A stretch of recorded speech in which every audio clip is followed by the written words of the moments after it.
Bismillahirrahmanirrahim, alhamdulillah, wassalatu wassalamu ala rasulillah. Vllazit të nderuar, jemi tek tema e fikut për haxhin. Para se me u fut tek tema e fikut, Umdatul Ahkam e poshtë arsyeshme me e trajtu një çështje që është e përhapur tek ne, dispozita e marrjes së pagesës për leximin e Kur'anit. Kjo është e përhapur tek ne, apo? Është bërë praktik tek ne që dikush kur vdes, familjarët çka bëjnë? Shkojnë te imami i xhamis, i japin disa para, apo, edhe i thonë lexoja një pjesë të Kur'anit apo lexoja Kur'anin që t'i shkoj sevapit të vdekurit. Ne do ta trajtojmë se çfarë ka thënë medhhebi Hanefi. Ne e dim që kjo nuk lejohet. Mirë po pak a shumë me i tregu që medhhebi Hanefi nuk e lejon këtë gjë. Më thonë, vet ulemat Hanefi nuk e lejojnë këtë gjë. Të gjitha librat bazë të medhhebit Hanefi, përfshit tekstet, komentatorët, fetvat e përmendin mosmarrjen e paras për leximin e Kur'anit ndaj të vdekurve. Dhe më thonë, sikur me pas konsenzus në mesin e dietarëve Hanefi. Shumica vllazni fatkeqësisht në emër të hanefizmit i bëjnë gjitha bidatet dhe në fund i thonë medhhebi Hanefi thotë kështu. Jo më vlla, ajo është sufi, ajo është dervish, ajo është shia bovaki zejdi, mirë po në aspektet e fikut i ka disa çështje të Hanefive, edhe thotë jam Hanefi dhe ty të mashtron. Medhhebi Hanefi është medhhebi e Ehlis Sunnetit.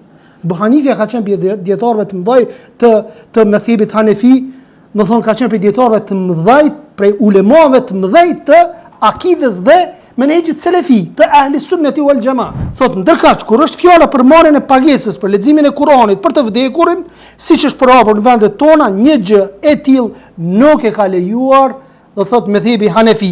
Imam Ibn Abidini ka qenë prej dietarëve Hanefi që e ka shkruajt një libër, edhe nga 50 libra është konsultu me 50 libra të medhhebeve të ndryshme apo të medhhebit Hanefi, ka orë përfundim që nuk e kanë leju me i dhonë imamit, hoxhës, apo dikujt para, me i thonë që ka që ki pare, apo si që kemi pa ma herët, çmimorën e vendosin, ne, do më thonë hatme është 100-200 euro, ne suratu Yasin është 10-15 euro, nuk bëhet biznes kështu vëlla. Kështu nuk bëhet biznes. Ja up imazhin fes, ja up imazhin imamit, ja up imazhin hoxhës. Kur'ani është për gjallët, suratu Yasin e potencon Allahu në Kur'an që ky është për të gjallët dhe nuk i shkon sevapi sipas mendimit më të saktë. Nuk po themi që s'ka ulema që lejojnë, po tek medhhebi Hanefi me para, me i lexu nuk lejohet. Me para, me lexu nuk lejohet. Pastaj thot, në vijemi përcjellim disa fjalë të imamëve të medhhebit për mos lejimin e marrjes pagesës për leximin e Kuranit. Ta që Sharia thot, vërtet, leximi i Kuranit me pagesë nuk meriton shpërblim. Thot as për të vdekurin e as për lexuesin. E mirë, nëse kaq shumë ata ja pas kanë gojën të vdekurit tant, hiç mos i e para u thuj lexo. Çfarë çështë mshilet kjo mesele? Gjenë arsye të ndryshme edhe çuditshme mos me ta lexu. Kur janë ol porën, nalja porën. Thuaj sipas medhhebit Hanefi, para nuk lejohet me dhon hoxhës për me lexu Kur'an për të vdekurin. Këqëra apo të vinë me lexu pastaj Kur'an. Nuk vjen kërkush. Ta lexon ty 600 faqe? Pastaj thot, ai një prej dietarëve Hanefi, prap, prej dietarëve të mëdhej, duhet të ndalohet lexuesi, thot. Ndërkohë i paguari dhe paguesi janë gjunaqçar, thot. Para më të ditë janë gjunaqçar. Edhe ai që pagun merr gjuna, po edhe ky që pjaman parët për Kur'an është gjuna. Është gjunaqçar tek Allahu subhanahu wa taala. Ibn Shihna thot, nëse një person ja lë testament një tjetrit që të lexojë diçka nga Kur'ani te varri i tij, ky testament është i pavlefshëm. Është i pavlefshëm. Në veprën e të tarhanije thuhet, nuk ka kuptim ky testament e as lidhje lexuesi me leximin e tij, sepse kjo është e ngjashme me qiramarrjen dhe qiramarrja në ibadete nuk lejohet, sepse është risi bidat të cilën nuk e kanë vepruar asnjëri nga halifet e muslimanëve. Po ashtu aty thuhet, nëse lek testament që duhet të paguhet një njeri për të lexuar Kur'anin te varri i tij, ky testament nuk vlen edhe nuk lejohet thot. E në leximin e Kur'anit për të vdekurit në varreza nuk ka domosdoshmëri, andaj kupto këtë. Po ashtu, argumentet që përdor Ibn Abidini për ndalimin e kësaj gjëje. Se dikush duhet më thon, vjen edhe thot na sjell argumentet apo që nuk lejohet. Realisht vllazni, realisht, morën në mend një rregull. Çdo person që thot që kjo është prej fesë duhet më ardhë me argument konkret. Nuk duhet unë më ardhë me konkret me ta ndalu ty. Ti që po vjen me një sen 3 bjerë argumentin. Apo e kuptoni logjikën? Se ai po e bën diçka. Përderisa ai po vjen me një sen 3 për me bu, ai duhet me ta sjell argumentin o vëlla. Unë shpesh e kom dhënë një llaf e thësha, për shembull, jemi të hongër këtë bukë. Edhe në fund, hajde përboj duon e bukës këtë piqem durt. Edhe tash njoni prej tyre s'piqen durt.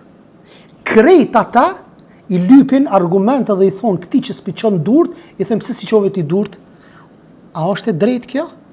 A duhet që që si ka që durt mi kërku aty në argument? Apo ata mi kërku këti? Realisht, ky që si ka që durt, duhet mi kërku këtyrve edhe mi thonë, ju nejtët hongrët bukë dhe në fund e bët një veprim, i qytë durt. Ju keni ardhë me një shtes, apo me një vepër. Bjem argumentin ti që po e bënë këta. Mos kërko prej meje, ndales. Ndërsa në çështjet e dynjos vllazni, krejt janë halal përveç se sheriati që e ka ndalu. Dikush e merr edhe ku e diune, han kikirika. Jera më kalla. Han mull, han dardh. Edhe, a mundesh mi thonë ti sjell argumentin pse po han mullën edhe dardhën? Se në esencë këto e në të lejume, kretë. Në çështjet e dynjos ushqimore, derisa nuk ka argument për ndalesën, krejt janë të lejume edhe nëse s'ka argument për lejes. Mirë, po një badet është e kundërta. Si ti kuptojmë çto rregulla, atë shumë lehtë kemi. Çështjet e dynjos, çka ndalohet? Alkooli, si pije, darri. Urna? Droga, e këto senet krejt. Do më thonë, qëto gjëra ka ardhur argumenti. Këto tjerat krejt i ki halal, bukur. Argumentet që përdori Ibn Abidini për ndalimin e kësaj çështje janë Kur'ani, Sunneti, konsenzusi, analogjia dietarëve. Kur'ani, fjala e Allahut. Sunneti, fjala e pejgamberit alayhis salam, konsenzusi është ixhmaja. Ixhmaja çka është vllazni? Krejt ulemaja janë një zëri që kjo është haram, që kjo është bidat, që kjo është sunnet. Edhe nuk ka mundësi me gabu krejt ulemaja rreth një dispozite të caktuar. Se pejgamberi alayhis salam ka thënë, nuk bjer umetin gabim, nuk bjen umetin bashkësi në gabim. Kur krejt ulemaja thënë, që kjo është haram, s'ka dikush për ulemave të ehli sunnetit që e kundërshton, atëherë çka? Themi që kjo është ixhma edhe mirët si i mirëqen. Për shembull, kur e pejgamberit alayhis salam ka pas drog, s'ka pas. Kush thot për ulemave që droga është halal? Nëse thu haram, thot ku ki argumentin? A ki argument për njërë të prerë? Nuk ki, bësh analogji, kijas bësh. Cili o kijasi? Sepse ta prish mendjen. Prishja mendjes, që është? Pjadese, alkooli. E bëjnë kjas me alkohol, e bëjnë kjas me gjëra të ndryshme, e bëjnë kjas ku e diune me smundje të ndryshme duke i pyetur mjekte, njerëzit e fushës, edhe binë përfundim, edhe japin një mendim dhe krejt ulemaja thënë që kjo është haram. Argumentet nga Kur'ani, shiko që ka thot Allahu Azza wa Jall, mos i blini, çfarë ajeti qartë, mos i blini ajetet e mia me vlerë të vogël. Suratul Bekare 41, monin mend këto. Ju bjen me debatu me dikonin, ju bjen me fol.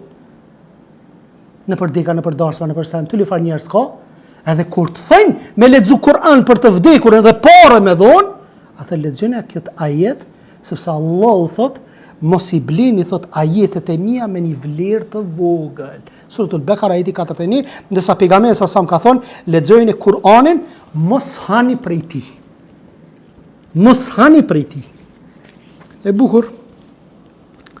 A lejohet me marë nëse një profesor është profesor i Kuranit në shkolla dhe në universitete? Kjo lejohet. A lejohet me shit Kuranin, vllazni? Pse lejohet? Dhe më thonë, ti nuk po e shet fjallën e Allahut. mos të keq kuptohet, ti s'po e shet fjalën e Allahut, po ti po e shet mundin.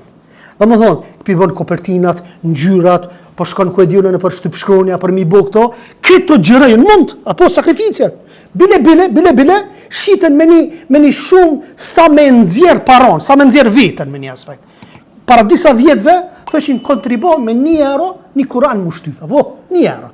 Tash është pak më shtrejt, 3 euro ako e diune. Vetëm që më bë kopertina, ngjyrat, mundi, gjitha ajo, për me u pagu. Ajo që ka thënë Ibn Abidini, ka të bëjë me marrjen e pagesës për leximin e Kur'anit për të vdekurin, e që nuk është të përmësim. Sepse marrja e pagesës për të është e pranuar me parimet e shariatit dhe teksteve të mëdhëbit. Si rezultat, ajo që ndodh në vendet tona, ku njerëzit paguajnë për leximin e Kuranit për të vdekurit e tyre, është në kundërshtim me mëdhëbin Hanefi që është zyrtarisht tek ne. Më thonë është e ndaluar. Dhe thot, andaj apelojmë të gjithë, për të gjithë, qoftë imam, qoftë xhallar, që janë detyra zyrtare apo që nuk janë, që mos ta bëjnë një gjë që bie në kundërshtim mos pari me fen dhe po ashtu edhe me drejtimin që ata thonë jemi. Përdesë thua Hanefi, shiko se çfarë po thot Hanefiu, subhanaka Allahumma wa bihamdik, ashhadu an la ilaha illa ant, astaghfiruka wa atubu ilayk.